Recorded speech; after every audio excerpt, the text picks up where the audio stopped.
Ce cours est dédié à la Refoua Shelema de Odelia Bat Simcha. Chers amis, situation très très rare, mais qui arrive quelquefois. Le jour de Asara Betevet du 10 Tevet tombe un vendredi. C'est ce qui va se passer cette année. Quelles sont les halachot particulières de ce jeûne-là qui tombe un vendredi? On va essayer, Bezrat Hashem, assez rapidement de résumer tout ça. Tout d'abord, le seul jeûne qui peut arriver un vendredi, c'est le jour de Asara Betevet.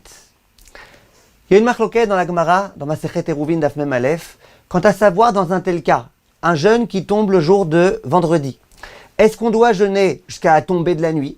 Et en quelque sorte, on va entrer le jour de Shabbat alors qu'on a faim. C'est peut-être pas un grand respect pour Shabbat.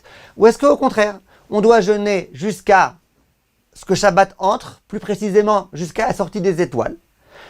Ce qu'on appelle en hébreu la shlim et ta'anit. On finit le jeûne jusqu'au bout. Et ensuite, on pourra manger. Et la halacha, dans Masechet Eruvin, a été tranchée que la halacha, c'est qu'on doit jeûner jusqu'à la fin. Question, c'est quoi jeûner jusqu'au bout? Est-ce que c'est jusqu'au coucher du soleil ou est-ce que c'est jusqu'à la sortie des étoiles? Il y a une discussion à ce sujet. C'est quoi on jeûne jusqu'au bout? Est-ce que ça veut dire qu'on a le droit de jeûner jusqu'au bout? Ou est-ce que ça veut dire qu'on est obligé?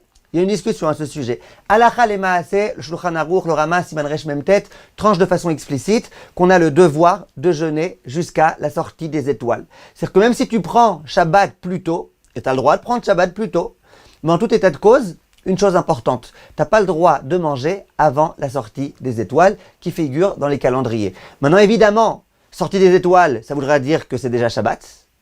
Et si c'est déjà Shabbat, tu n'as pas le droit de manger avant d'avoir fait le Kiddush. Donc tu rompras ton jeûne avec le Kiddush. Inutile de dire que l'officiant qui va prier vendredi soir, il vaut mieux qu'il se dépêche, qu'il prie assez rapidement pour pas fatiguer les personnes qui sont faibles et qui ont particulièrement faim. Les personnes qui veulent gagner du temps et prier ce qu'on appelle en Israël Mugdam, ce qu'on fait en France en été en particulier, à savoir qui aimerait prier et recevoir Shabbat à partir du Plag HaMincha, les Chadodi, toute la Tfila, etc.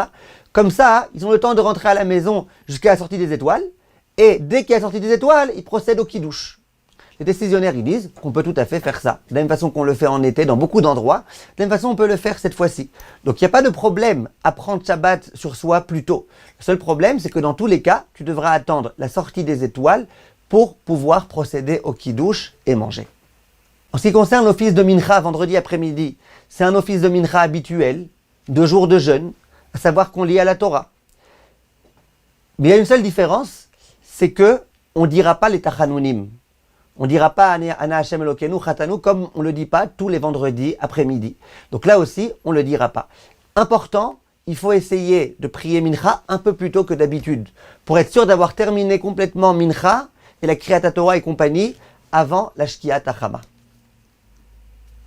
Les gens qui vont préparer la cuisine ce vendredi et qui aimeraient bien savoir si le plat est assez salé, s'il y a assez de harissa, s'il y a assez de choses, etc.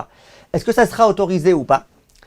Disent les décisionnaires, Shulchan Aruch Siman Tav Kuf Samer Zayin, regardez là-bas le Mishnah Bora Seif Katan Vav, le Kaf HaChaim là-bas aussi, ils disent qu'on a le droit de rentrer un petit peu de nourriture dans la bouche, mais qu'il faut recracher ensuite. T'es pas en train de manger, t'es pas en train de profiter, t'es juste en train de voir si ça a un bon goût ou pas. Tu peux rentrer dans la bouche pour essayer de voir si ça a un bon goût ou pas, mais après, il faut recracher. En dehors de ça, il y a une halacha, Siman Tav Kuf Nun. Le Shulchan Aruch, il dit explicitement, je vous lis dans les mots, il dit, tous les jeûnes, à part Tisha B'Av et Yom Kippour, Mutarim Rechitza, Sicha, Neyat Sandal, Tashmish Amita, on a le droit de se doucher, on a le droit de se parfumer, on a le droit de mettre les chaussures, on a le droit d'avoir une relation conjugale. Comme ça, Shulchan Aruch dit. Viennent le Chafetz Chaim et le Kaf HaChaim au nom du Shla HaKadosh et ils disent, et ça c'est une question qu'on me pose très souvent, c'est vrai que d'après la halakha on a le droit de faire tout ça dans les jeûnes, les jours de jeûne ordinaires, Asara Betevet et compagnie.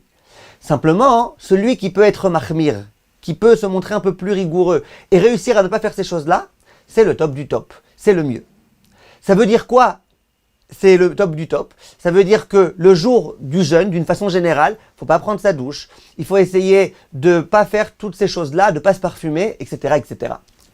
Sauf, dit le Chafetz Chaim, la relation conjugale, si c'est le soir où la femme elle va au mikvé, c'est-à-dire que si ce jeudi soir, une femme elle va au mikvé eh ben, le couple aura une relation conjugale, et sauf les chaussures. Si la personne, elle sort dehors sans chaussures, les gens ils vont se moquer d'elle, etc. Donc les chaussures, on a tout à fait le droit de les mettre. Mais tout ce qui est, par exemple, de la douche et compagnie, eh ben, le Kaf HaChaim et le Chafetz Chaim disent qu'il vaut mieux essayer d'éviter les jours de jeûne. Question cette année, le jour de jeûne tombe un vendredi. Est-ce qu'en l'honneur de Shabbat, je pourrais tout à fait me doucher à l'eau chaude avec le shampoing et compagnie? Est-ce que je pourrais me parfumer pour les gens qui veulent se parfumer un peu avant l'entrée de Shabbat? Est-ce que je pourrais procéder à une lessive si j'ai besoin pour avoir une tenue, etc. Disent les décisionnaires, on aura le droit. Chafetz Chaim explicite, en l'honneur de Shabbat, on aura le droit de faire ces choses-là. C'est-à-dire que même ceux qui disent qu'il vaut mieux être mahmir, c'est pas quand le jour du 10 Tevet tombe un vendredi et que tu veux faire des choses en l'honneur de Shabbat. Question générale qu'on me pose chaque année, à chaque fois qu'il y a un jeûne, donc j'aimerais parler de ça très rapidement. Est-ce qu'on a le droit de se rincer la bouche? Est-ce qu'on a le droit de se brosser les dents un jour de jeûne? Je parle là des jeûnes ordinaires, pas de Tisha B'Av et Yom Kippour. Est-ce qu'on a le droit ou pas? Disent les poskim la chose suivante. On préfère pas. S'il n'y a pas de raison de se rincer la bouche, ne te rince pas, a fortiori, ne fais pas de bain de bouche, et a fortiori, tu ne vas pas te brosser les dents avec du dentifrice. Mais si une personne a du mal, elle souffre du fait qu'elle ne se brosse pas les dents, disent les poskim, le Minchat Yitzhak, en se reposant sur le Chafetz Chaim et compagnie, que ça sera autorisé. Simplement, deux choses. Premièrement, il faut que tu aies l'intention, non pas de profiter de l'odeur, etc. et du goût, mais l'intention juste de te laver les dents, te laver la bouche. Deuxièmement, et la bouche vers le bas. Quand tu mets de l'eau dans ta bouche, et la bouche et tout le visage vers le bas, pour pas en venir par erreur à avaler de l'eau. Donc pour ces jeunes-là, il suffit qu'il y ait une petite souffrance. C'est pas la peine que ce soit une très très grande souffrance pour qu'on puisse autoriser. Même quelqu'un qui souffre un petit peu, on pourra lui autoriser à se rincer la bouche. Et si cette personne elle souffre aussi, si elle se brosse pas les dents, on pourra même lui autoriser à se brosser les dents. Dernier point important. Une personne qui va dire, moi je me lève vendredi matin avant l'heure de Halot HaShachar, de l'aube, pour pouvoir manger. Le jeûne, il commence quand? Il commence vendredi, à l'aube.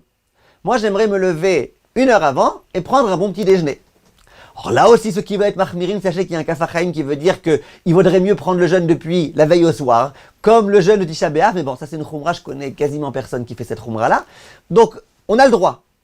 Là, il y a un point important que pas tout le monde connaît.